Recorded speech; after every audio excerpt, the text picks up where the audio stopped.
Oke, Assalamualaikum warahmatullahi wabarakatuh. Kita jumpa lagi di kelas perpajakan. Hari ini kita akan membahas tentang pembagian pajak dan isu-isu apa saja yang terjadi dalam perpajakan khususnya di Indonesia.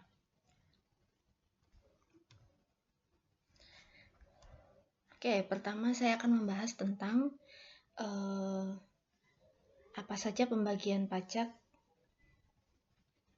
yang dapat dilakukan di Indonesia gitu ya.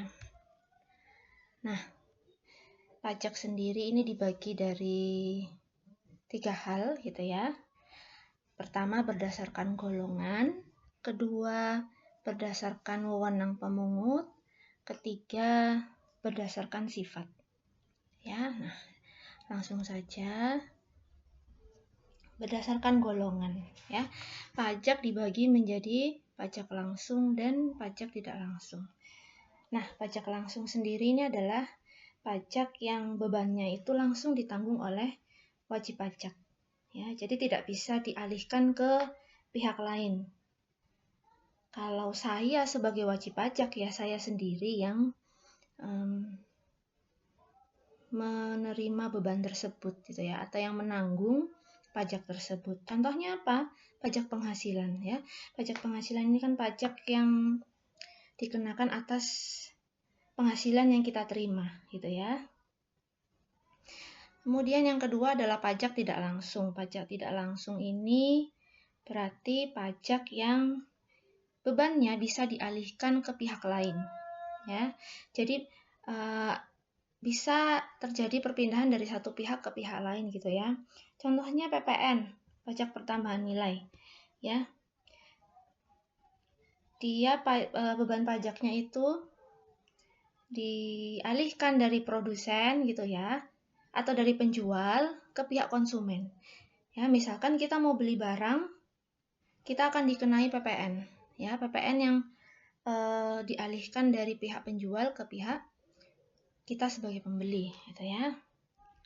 Oke. Pembagian yang kedua adalah berdasarkan wewenang pemungut pajak. Ya, ada dua, yaitu pajak pusat dan pajak daerah. Kalau pajak pusat ini berarti pajak yang wewenangnya itu ada di pusat atau pemerintahan pusat. Ya. Umumnya dikelola oleh DJP, Direktorat Jenderal Pajak, ya. Kemudian hasilnya atau pendapatannya akan masuk ke dalam porsi APBN, ya, anggaran pendapatan dan belanja negara, ya. Contohnya apa? Contohnya adalah PPH, PPN, PPNBM, kemudian PBB. Per 2014 PBB yang dikelola oleh pusat itu adalah perkebunan, perhutanan, dan pertambangan. Nah, pemungut yang kedua adalah pajak daerah. Otomatis wewenangnya ada dalam pemerintahan daerah, Pemda, seperti kabupaten atau kota madya gitu ya. Sehingga pendapatannya akan masuk ke dalam porsi APBD.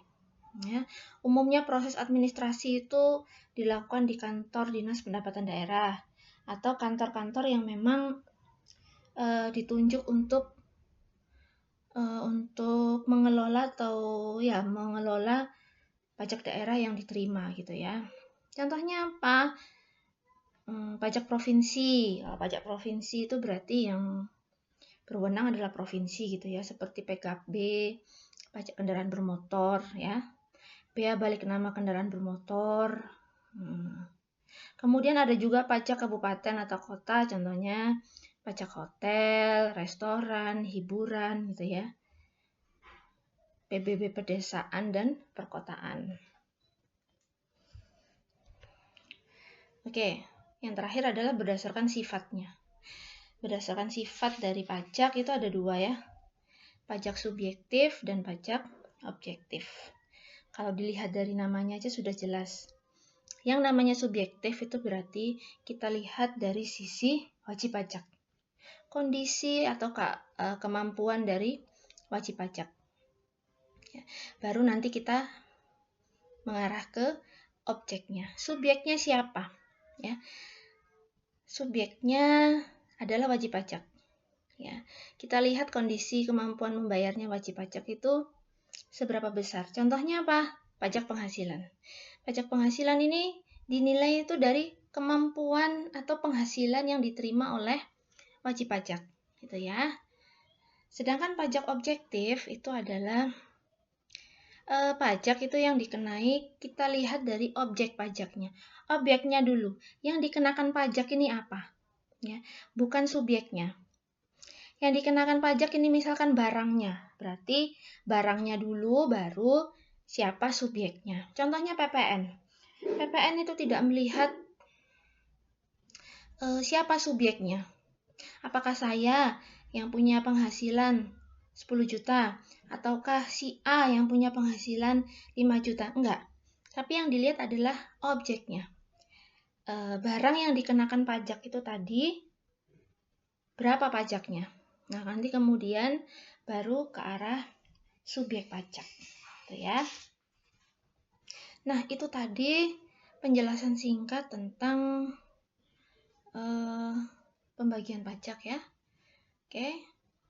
Nanti kita lanjut di materi selanjutnya. Tetap semangat mengikuti kuliah daring. Wassalamualaikum warahmatullahi wabarakatuh.